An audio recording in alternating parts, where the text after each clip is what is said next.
Morning. Today, I promised Kate that I would answer her question. She asked, how do I get my son to do his daily chores without prompts? This is a question that we have all faced. We really want to get to move the monkey of responsibility off of our back and onto our young adults' back so that they learn how to create a life that they love that works and recognize that they need to hold themselves accountable for doing that, that they are that what they create in this world is really truly up to them, and how they do it is also up to them. So we really want to get that monkey off of our backs and firmly onto theirs. So what's the way that we can do it? The best idea that I have found over the years is to follow Ross Greene's proactive collaborative problem-solving process. Ross is incredibly generous online. He gives all of his tools away. You don't even have to buy his book, though I highly recommend it. And in fact, I read his book first when my now 25-year-old was in second grade, and the school psychologist handed it to me. It was eye-opening and mind-blowing and truly paradigm shifting. So I highly recommend it. I did have the opportunity to meet Ross. He's a terrific guy. At my son's school, there was a parent presentation there, so I was lucky enough to meet him myself. What he advocates is that when our kids will do well when they can, and when they're not doing well, it's just a question of an unsolved problem or a lagging skill. And that takes it out of the realm of the drama and into the thought process, into the part that we can't control. This is what's happening. This is external to us. That's the situation. So he also argues that the best time to do it is in a proactive manner, not in a reactive manner, because when we're reacting to whatever's happening around us, energy levels are charged, highly charged.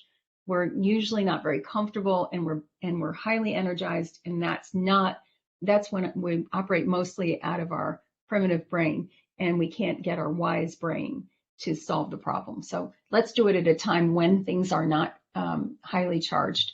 And the collaborative part is so that our kids, our young adults, appreciate that they're part of the solution, that they're part of, coming up with what we're going to do together. It has to be collaborative, because what we're trying to do is train their brain. We're trying to get them to use their mind, to train their brain to make neural connections so that this part of their world will work better for them in the future. So that's what I advocate. And here is how we want to start. We want to start with describing the problem. That's usually the parent's role, describing the problem, but just the factual parts of the problem. I noticed in the last 3 days that I've had to remind you every day to do these tasks. And I really think that, you've been thinking about doing them. You know how to do them now. Now we need to take the next step and move to the point where you can do more of these without my prompts. That's describing the unsolved problem. Then the second thing is, okay, tell me what it is that you think about this. What are your thoughts and your feelings about it? Because it's our thought-feeling combination that flavors our action. Our thoughts will highly influence the feeling, and they will both flavor the way that we act. So we want to know what his thoughts and feelings are about it. And to do this, we really have to listen. And that's really hard. I found that listening step has been the biggest challenge for my parenting, that I want to leap in there and solve the problem, or I want to offer advice, or, I want to criticize the way that he's done it in the past. And that is not what we're doing right now. Right now, all we are doing in the second step is to really listen well to what his thoughts and feelings are. Ross calls this the empathy step. When our kids feel like they are seen and they are heard by us, it will soothe them, make them feel safer, And that is so important for them to really tell us what's going on. The safer part is so important and is emphasized in Barb Avila's book, Seeing Autism, because our kids were probably born with an amygdala that kind of is on fire. And that meant that they were in fear an awful lot of their early, even from the very beginning days. And so that it created a cascading effect of not really being able to solve their own problems as well because they were so scared. So they would retreat and hide and stay safe. And that describes my kid, the people that I love that are autistic. And so what we have to do is make the environment, especially coming to us and asking for help, as safe as possible. So this empathy step is the second step, and it may just be the most important one. The third step then is, what are your thoughts and feelings? Because frankly, we're not just trying to solve this problem for them, we're also trying to solve this problem for us. And so we need to put out there, that we can't spend as much time, helping them on things because it takes a lot of time. And we really need them to take this on for them to become the adult that they want, for them to create the life that they love, that's going to work.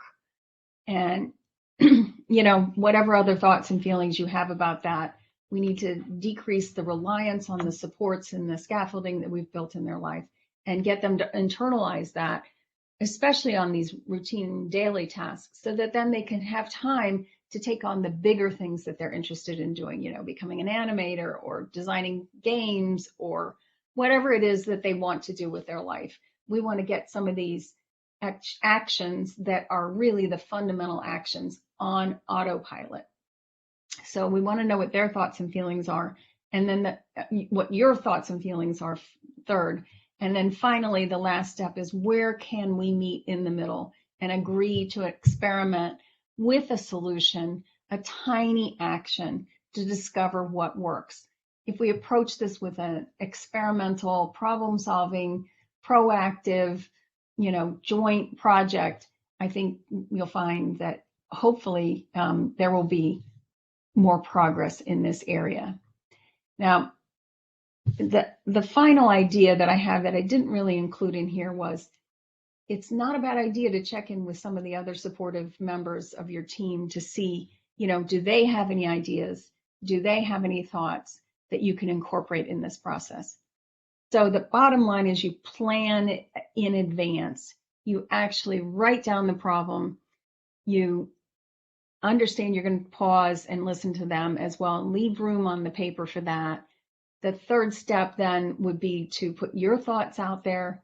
And then the fourth step would be to agree on what the next actions are, what the little tiny experiment is, because that's how we build our life, is through those tiny actions that we do every day. So to summarize just the overall philosophy of where we're trying to go is, I like to talk about the role of a parent of an adult children. And this means any adult children. I got this idea and concept from Lynn and Richard Iyer. They wrote a book called Teaching Your Children Values. They took all 9 of their children on Oprah Live several years ago. I didn't get to see that episode, but I sure would love it. The courage that it must have taken to bring all those people on, all your children live in front of a national audience. They're just lovely people. They have a website called Values Parenting.